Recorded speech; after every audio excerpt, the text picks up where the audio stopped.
أكبر الله أكبر لا إله إلا الله والله أكبر الله أكبر ولله الحمد. ونعوذ بالله من شرور أنفسنا وسيئات أعمالنا من يهد الله فلا مضل له ومن يضلل فلن تجد له وليا مرشدا أشهد أن لا إله إلا الله وحده لا شريك له وأشهد أن محمدا عبده ورسوله صلى الله عليه وعلى آله وأصحابه وسلم تسليما كثيرا. قال الله تعالى في القرآن الكريم يا أيها الذين آمنوا اتقوا الله حق تقاته ولا تموتن إلا وأنتم مسلمون فإن أصدق الحديث كتاب الله عز وجل وخير الهدي هدي محمد صلى الله عليه وسلم وشر الأمور محدثاتها فإن كل محدثة بدعة وكل بدعة ضلالة وكل ضلالة في النار. أما بعد الله أكبر الله أكبر لا إله إلا الله الله أكبر الله أكبر ولله الحمد. Hadirin jamaah salat Idul Adha rahimakumullah. Mari kita Idul Adha ini yaitu Nabi Ibrahim dan Nabi Ismail alaihi wassalam. Ada 4 pelajaran yang bisa kita ambil dan kita sampaikan pada kesempatan khutbah yang berbahagia ini. Semoga Allah Subhanahu wa taala menjadikan ilmu yang kita sampaikan ilmu yang bermanfaat untuk kita amalkan sebagai bekal kita untuk pulang kepada Allah Subhanahu wa taala. Pelajaran yang pertama yang bisa kita ambil dari sosok Nabi Ibrahim adalah beliau senantiasa menanamkan nilai-nilai tauhid yang selamat, nilai-nilai akidah yang benar. Seorang muslim harus benar-benar selamat akidahnya. Seorang muslim harus betul-betul memurnikan tauhidnya, karena Allah Subhanahu wa taala menyebutkan dalam Al-Qur'an, "Alladzina amanu wa lam yalbisu imanahum bidzulm, ulaika lahumul amn wa hum muhtadun." Orang-orang yang beriman dan mereka tidak mencampurkan keimanan mereka dengan kezaliman. Kezaliman yang dimaksud di sini adalah kesyirikan. Maka orang-orang yang beriman dan imannya tidak tercampur dengan kesyirikan, ulaika lahumul amn wa hum muhtadun. Mereka akan mendapatkan rasa aman di dunia dan terlebih aman dari api neraka nanti di hari kiamat. Karena orang-orang yang berbuat syirik kepada Allah, meninggal dalam keadaan musyrik kepada Allah Ta'ala, Allah haramkan mereka masuk ke dalam surga. Amutunna illa wa antum muslimun. Wahai orang-orang yang beriman, bertakwalah kalian kepada Allah dengan ketakwaan yang sebenar-benarnya, dan jangan kalian meninggal kecuali dalam keadaan selamat dari yang namanya kesyirikan. Maka tugas terbesar kita sebagai seorang muslim harus kita pastikan kita ini muslim yang salamatul akidah, yaitu muslim yang selamat akidahnya dari segala macam bentuk kesyirikan, baik besar ataupun kecil. Dari mulai berdoa kepada selain Allah, minta perlindungan kepada selain Allah, minta tolong kepada selain Allah, memakai jimat, baik yang didapat dari dukun ataupun kita buat sendiri. Kemudian masih percaya terhadap dukun-dukun, masih percaya terhadap ramalan-ramalan. Ini semuanya munafin an aqidatis salimah.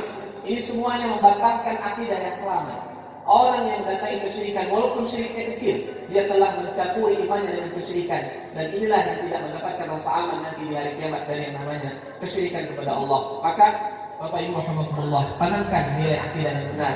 Kita harus banyak belajar tauhid, kita harus banyak belajar akidah. Terkadang kita semangat mempelajari ilmu-ilmu yang berkaitan dengan ibadah, tapi tauhid kita masih sangat jauh dari yang namanya keselamatan, sebagaimana yang Allah Subhanahu wa taala sebutkan dalam Al-Qur'an tadi, bahwa jangan kalian meninggal kecuali dalam keadaan selamat dari kesyirikan kepada Allah Subhanahu wa taala. Allahu akbar, Allahu akbar. La ilaha illallah, Allahu akbar, Allahu akbar walillahil hamd. Yang kedua, faidah atau pelajaran yang bisa kita ambil dari sosok Nabi Ibrahim adalah Nabi Ibrahim adalah seorang ayah atau orang tua yang soleh. Maka pelajaran terpenting yang kita harus sama-sama pahami dari sosok Nabi Ibrahim adalah jadilah kita orang tua yang soleh. Jamaah kaum muslimin rahimakumullah. Ada sebuah ungkapan ulama yang perlu sama-sama kita tanamkan dalam diri kita sebagai orang tua. Siapapun yang ada di sini sebagai orang tua, tanamkan. Apa kata mereka? Kun walidan barron. Kadang orang tua ini tidak salah, menuntut bakti dari anak, tapi dia merupakan baktinya terhadap anaknya. Ada 4 sifat kriteria orang tua dikatakan dia berbakti kepada anaknya. Harus ada pada diri kita, Bapak Ibu rahimakumullah. Kalau 0, 1 saja masih kurang, 2 masih kurang, 3 juga masih kurang, 4 kita harus ada pada diri kita. Baru kita terstempel, tercap sebagai orang tua yang soleh standar Al-Quran. Yang pertama, orang tua itu dikatakan orang tua yang berbakti kepada anaknya adalah apabila orang tua tersebut telah terbentuk dalam dirinya pribadi yang soleh, maka jadilah orang tua yang soleh. Tidak mungkin kita mengharapkan anak yang soleh kalau kita tidak soleh. Orang tua yang soleh, orang tua bertakwa kepada Allah, secara tidak langsung dia telah mengajarkan kesolehan pada anaknya. Karena setiap perbuatan orang tua, anak langsung melihat dan menilainya. Akan timbul keinginan dari anak untuk mengikutinya. Maka kalau orang tua mengajarkan maksiat atau orang tua yang banyak berbuat maksiat, dia telah mengarahkan dan mengajarkan maksiat kepada anaknya. Kalau orang tua telah berbuat soleh, beramal soleh, berarti dia telah mengajarkan kesolehan pada anaknya. Kalau ada orang tua yang tidak soleh, tapi dia punya anak yang soleh, itu bukan nikmat, itu istidraj. Istidraj itu ada orang berbuat maksiat, tapi Allah kasih dia nikmat. Itu nanti kalau dia tidak teringat dan tidak sadar juga, maka nanti Allah Subhanahu wa taala akan mengadabkan di hari kiamat. Yang pertama tadi kita katakan orang tua itu dikatakan orang tua yang berbakti kepada anak ketika dia jadi orang tua yang saleh. Yang kedua, jadilah orang tua yang membantu anak untuk menjadi anak yang saleh. Jangan kita jadi orang tua yang saleh sendiri, tapi anak kita tak saleh. Gagal kita jadi orang tua. Kesuksesan orang tua dalam mendidik anak adalah ketika orang tua bisa mewariskan ketakwaan kepada anaknya. Bukan ya? Tidak ada gunanya Bapak Ibu rahimakumullah. Ketika ada orang tua punya anak yang berhasil, tapi begitu orang tuanya meninggal dunia, dalam 5 kali sholat satu hari tidak pernah terucap dari mulutnya Rabbighfirli wa li walidayya warhamhuma kama rabbayani shaghira. Menangis itu orang tua dalam kubur. Ketahuilah bahwasanya salah satu yang digambar-gambarkan oleh semua orang yang sudah meninggal dunia adalah dia mendapatkan kucuran doa dari anak. Tapi terkadang orang tua ini melupakan bekal terbaik yang untuk dia nikmati nanti di alam kubur, yaitu doa-doa dari anaknya. Maka bantu anak untuk menjadi anak yang saleh. Ilmu agama. Yang kedua, setelah mereka paham ilmu agama, maka ajarkan Al-Quran kepada mereka. Bapak Ibu rahimakumullah, aib bagi kita semua sebagai orang tua, demi Allah saya katakan, aib, malu kita ketika kita punya anak tapi mereka tidak bisa baca Quran. Apa yang bisa kita banggakan sama anak kita? Dia jadi dokter, jadi polisi, jadi tentara, jadi apapun, jadi pejabat, tapi ketika baca Quran dia tidak bisa. Apa yang bisa kita banggakan dalam diri kita? Akan sangat teduh hati kita ketika kita melihat anak kita baca Quran. Mungkin setelah sholat maghrib di rumah dia baca Quran, bahagia, menetes air mata orang tua itu. Maka ketahuilah bahwasanya kebahagiaan orang tua sebenarnya bukan di luar, tapi kebahagiaan orang tua itu di sini. Tidak bisa kita bohongi Bapak Ibu rahimakumullah. Kita tidak bisa bohong pada diri kita. Kita mengharapkan kebahagiaan di sini. Bagaimana Allah katakan dalam Al-Quran? Ya Allah, jadikanlah anak-anakku sebagai penyejuk hatiku. Allah tidak mengatakan, ya Allah jadikanlah anakku sebagai tempat aku untuk memfasilitasi hidup, tidak ada. Tapi Allah Subhanahu wa taala sebutkan, ya Allah, Rabbana hab lana min azwajina wa dzurriyyatina qurrata a'yun. Penyejuk hati. Mata kita memandang itu sangat indah dan bahagia. Maka Al-Quran, anak yang jauh dari Al-Quran tidak ada baiknya. Sebaliknya anak yang dekat dengan Al-Quran, Allah akan mudahkan segala urusannya. Kalau Bapak Ibu ingin anak Bapak Ibu paham ilmu agama, dekatkan dengan Al-Quran. Kalau Bapak Ibu ingin anak Ibu paham ilmu umum, dekatkan dengan Al-Quran. Al-Quran sebagai sebab semuanya dimudahkan oleh Allah Subhanahu wa taala. Al-Quran itu berkah besar.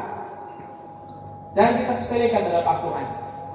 Yakinlah orang-orang yang memuliakan Al-Quran, Allah akan angkat derajat mereka. Yang ketiga, Bapak Ibu rahimakumullah, bagaimana kita dikatakan membantu anak menjadi anak yang saleh. Yang pertama tadi, ajarkan ilmu agama. Yang kedua, ajarkan Al-Quran. Yang ketiga, jadikan mereka anak yang sholat. Cintakan sholat kepada mereka, Bapak Ibu rahimahumullah. Bagaimana kita mencontoh Nabi Ibrahim? Beliau berdoa kepada Allah. Apa doanya yang Allah berikan dalam Al-Quran? Rabbi ja'alni, jadilah orang tua yang saleh. Yang kedua, jadilah orang tua yang membantu anak untuk menjadi anak yang saleh. Yang ketiga, doakan anak untuk menjadi anak yang saleh. Jangan Bapak Ibu tinggalkan doa yang sudah kita baca tadi. Rabbana hab lana min azwajina wa dzurriyyatina qurrata a'yun waj'alna lil muttaqina imama. Yang keempat, bagaimana orang tua dikatakan orang tua yang berbakti kepada anak adalah ketika dia mampu berakhlak yang baik di hadapan anaknya. Bapak Ibu rahimahumullah, kalau kita ingin anak kita ngomong yang baik sama kita, maka berbicara yang baik kepada anak kita. Kalau kita ingin anak kita bersikap baik kepada kita, maka bersikap baiklah kepada anak kita. Karena tadi bukan apa yang kita lakukan, itulah yang akan kita dapatkan balasannya. Kalau kita kasar kepada anak, anak akan kasar kepada kita. Kalau kita berakhlak baik kepada anak, anak akan berakhlak baik kepada kita. Jamaah kaum muslimin rahimakumullah. Yang kedua, pelajaran yang bisa kita ambil. Atau yang ketiga, pelajaran yang bisa kita ambil dari perjalanan Nabi Ibrahim dan Nabi Ismail. Setelah yang pertama adalah tauhid akidah. Yang kedua adalah jadilah orang tua yang berbakti kepada anak. Yang ketiga, jadilah kita anak yang berbakti kepada kedua orang tua kita. Kaum muslimin rahimakumullah. Terkhusus saya sampaikan kepada para suami yang ada di hadapan saya semuanya. Kalau para suami masih punya orang tua, bahagiakan orang tua. Jangan sampai kehadiran seorang istri menghalangi bakti kita kepada orang tua. Jangan sampai hadirnya anak kita dalam hidup kita juga mengurangi bakti kita kepada orang tua kita. Para istri, ridho Allah kepada suami itu ada pada ridho orang tuanya. Maka jangan halangi suami untuk bakti kepada orang tuanya. Jangan menjadi penghalang seorang suami untuk membahagiakan orang tuanya. Dan ini Allah saya katakan, perempuan atau seorang istri yang cemburu kepada ibu mertuanya, ketika suaminya membahagiakan ibu mertuanya atau suaminya membahagiakan ibunya, ibu kandungnya, maka demi Allah saya katakan ini adalah istri yang bodoh. Kenapa? Karena dia tidak paham bahwa suaminya sedang berada pada jalan menuju surga. Ketahuilah kaum muslimin rahimakumullah, ketika Allah Subhanahu wa taala menyampaikan satu kaidah penting yang disampaikan oleh Nabi kita Rasulullah sallallahu alaihi wasallam. Apa kata Nabi sallallahu alaihi wasallam? Ridha fi ridhal walidain. Ridhonya Allah terletak pada ridhonya orang tua. Ini kaidah besar yang harus dipahami oleh setiap Allah Akbar walillahil hamd. Ada salah seorang tabi'in, muridnya Abdullah bin Umar, muridnya sahabat Nabi sallallahu alaihi wasallam, namanya Nafi. Nafi ini satu hari ibunya meninggal dunia ibunya, mamanya. Kemudian dia menangis lebih dari 1 bulan, menangis terus, gak berhenti nangis. Terkadang sedih nangis, terkadang sedih nangis. Ini ulama besar, perawi hadis, langsung diajar oleh para sahabat dalam masalah ilmu agama. Maka murid-muridnya, sahabat-sahabatnya bertanya kepadanya, wahai Nabi, engkau kan orang beriman, engkau orang bertakwa, engkau ulama, engkau ahli agama, ahli hadis, ahli fikih, semua engkau paham. Tapi kenapa engkau tidak bisa melupakan kesedihan ketika ibu meninggal dunia? Kenapa air mata terus mengalir? Apa kata beliau? Rahimahullah, beliau mengatakan, aku menangis bukan karena tidak bisa menahan kesedihan ibuku sudah meninggal, tapi ada yang lebih besar daripada itu. Maka sahabat bertanya, apa yang kau maksud? Wahai Nabi, maka dia berkata, ketika ibu dan bapakku masih hidup, aku punya 2 pintu surga yang terbuka lebar. Atau ketika ibuku sudah meninggal dunia, pintu surga yang terbuka lebar itu tertutup tinggal satu saja. Ini yang masih ada di sini, kalau masih ada bapaknya, ibunya, 2 pintu surga terbuka lebar Bapak Ibu. Apa yang kita cari? Seorang anak muda, kuat, sehat, datang kepada Nabi Muhammad, Rasulullah, saya mau jihad. Apa kata Rasulullah? Bapak mamaku masih hidup, tinggal 1 ya Allah. Tinggal 1 Rasulullah, tinggal bapak, tinggal ibuku saja. Apa kata Rasulullah? Irji, fatammal jannah, pulang ke rumah ibumu karena surga ada di sana. Bapak-bapak, para suami, para anak laki-laki, jauh kita cari surga. Surga kita ada pada orang tua kita. Kalau mereka jauh telepon, seminggu sekali minimal, tengok yang sudah meninggal orang tuanya, apa yang bisa kita buat? Masih ingat bapak-bapak, ibu-ibu dulu banting pintu, merajuk, minggat di rumah. Apa yang bisa kita buat untuk mereka? Apa yang kita bisa balas sebagai bentuk permohonan maaf kita kepada mereka dan kita akui kita kepada Allah? Mereka sudah nggak ada. Mungkin 10 tahun yang lalu sudah meninggal dunia. Jangan lupa Bapak Ibu rahimahumullah, siapapun yang ada di sini, kaum muslimin rahimahumullah, sudah punya anak atau sudah punya cucu, jangan lupakan status kita sebagai seorang anak yang masih punya orang tua di kuburan menunggu doa-doa dari kita. Sederhana sebetulnya. Kalau kita pelit mendoakan orang tua kita yang sudah meninggal dunia, demi Allah saya katakan nanti kalau kita meninggal dunia sudah, anak-anak kita nggak akan mendoakan kita. Tapi sebaliknya, jika lisan ini, tangan ini selalu mengangkat ke atas, kemudian kita selipkan Rabbil firli wali walidayya warhamhuma kama rabbayani shaghira, maka nanti kalau kita meninggal dunia, anak-anak kita tidak akan pernah meninggalkan doa itu. Sederhana saja. Maka dua hal yang harus dipahami oleh seorang anak yang ketika orang tua sudah meninggal dunia. Kalau kita ingin minta maaf kepada orang tua kita, kalau kita ingin bahagiakan orang tua kita yang sudah meninggal dunia itu, jadilah anak yang soleh. Semuanya. Kenapa jadi anak yang soleh? Kita sekarang sholat Id, ini pahalanya saja.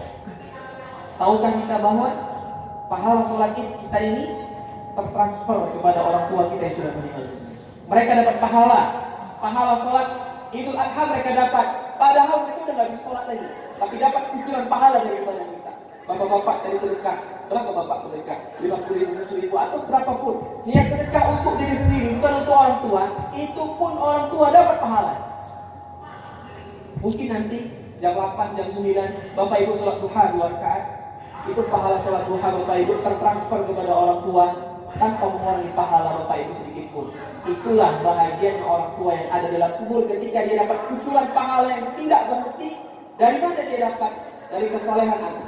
Kalau kita sayang sama orang tua kita, jadi anak yang saleh. Yang kedua, kalau kita sayang sama orang tua kita yang sudah meninggal dunia, jangan lupakan mendoakan mereka. Kaidah penting yang disampaikan oleh para ulama kita. Pegang di Bapak Ibu rahimahullah. Terkadang kita banyak doa kepada Allah, tapi kalau nggak dikabulkan oleh Allah, mungkin salah satunya kata ulama, dalam doa kita melupakan mendoakan orang tua. Sederhana saja. Setiap kita berdoa, mulailah doa kita dengan membaca doa untuk kedua orang tua kita, baru untuk istri kita, bapak-bapak, baru untuk suami ibu-ibu, baru untuk anak-anak kita, untuk pekerjaan kita, rezeki kita semua. Yakinlah doa kita kepada Allah untuk orang tua kita itu akan menjadi sebab Allah mengabulkan doa kita. Bagaimana mungkin Allah SWT orang tua kita? Itulah bentuk cinta kita kepada kedua orang tua, khususnya yang sudah meninggal dunia. Allahu Akbar, Allahu Akbar, la ilaha illallah, Allahu Akbar, la ilaha illallah. Terakhir yang keempat, pelajaran yang bisa kita ambil dari kehidupan Nabi Ibrahim dan Nabi Ismail adalah jadilah kita orang-orang yang gemar memberi dan matikan sifat gemar meminta. Tanamkan mental-mental memberi dan buang mental-mental meminta. Bagaimana Nabi Muhammad mengatakan tangan di atas lebih mulia daripada tangan yang di bawah. Orang yang banyak meminta-minta nanti di hari kiamat badannya tegak, sehat, tapi wajahnya tidak ada dagingnya. Wajahnya tidak ada kulitnya, tengkorak gitu saja.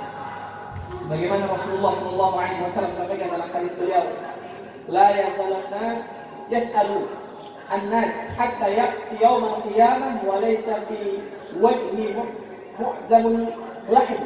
Rasulullah SAW mengatakan ada orang ternyata minta, maka nanti di hari kiamat wajahnya tidak ada dagingnya dan tidak ada kulitnya, tapi badan tegak. Kenapa? Karena pada hakikatnya orang yang minta-minta adalah orang yang menghinakan dan merendahkan dirinya sendiri. Yakinlah, sedekah yang kita beri itu akan Allah balas dengan yang lebih baik. Sebaliknya, harta yang kita simpan-simpan, yang kita pelit-pelitkan, ini semakin dirusak oleh Allah Subhanahu wa Ta'ala. Kaum muslimin rahimahumullah, mudah-mudahan khutbah ini jadi nasihat bagi kita semuanya mengingat keadaan kita. Mari kita cepat saja 4 hal ini hendaknya menjadi perhatian kita bagi orang tua khususnya, agar kita menjadi orang tua yang baik, berbakti kepada anak kita, dan kita juga menjadi anak yang berbakti kepada kedua orang tua kita. Bahwa kesimpulannya adalah kesolehan anak terletak pada kesolehan orang tua yang soleh akan diberikan dan dihadiahkan oleh Allah Subhanahu wa taala anak-anak yang saleh pula. Kita berdoa kepada Allah Subhanahu wa taala agar Allah Subhanahu wa taala meridai kita semuanya, merahmati kita semua, yang memberikan kebaikan kepada kita dunia dan akhirat. Allahumma inna nas'aluka 'ilman nafi'an wa rizqan thayyiban wa 'amalan mutaqabbalan. Allahumma haqqina fid din wa 'allimna fit ta'wil waj'alna lil muttaqina imama. Rabbana hab lana min azwajina wa dhurriyyatina qurrata a'yun waj'alna lil muttaqina imama. Rabbana zalamna anfusana wa in taghfir lana wa tarhamna lanakunanna minal khasirin. Rabbana atina fid dunya hasanah wa fil akhirati hasanah wa qina 'adzaban nar. Subhana rabbika rabbil 'izzati 'amma yasifun wa salamun 'alal mursalin walhamdulillahi rabbil 'alamin. Assalamualaikum warahmatullahi wabarakatuh.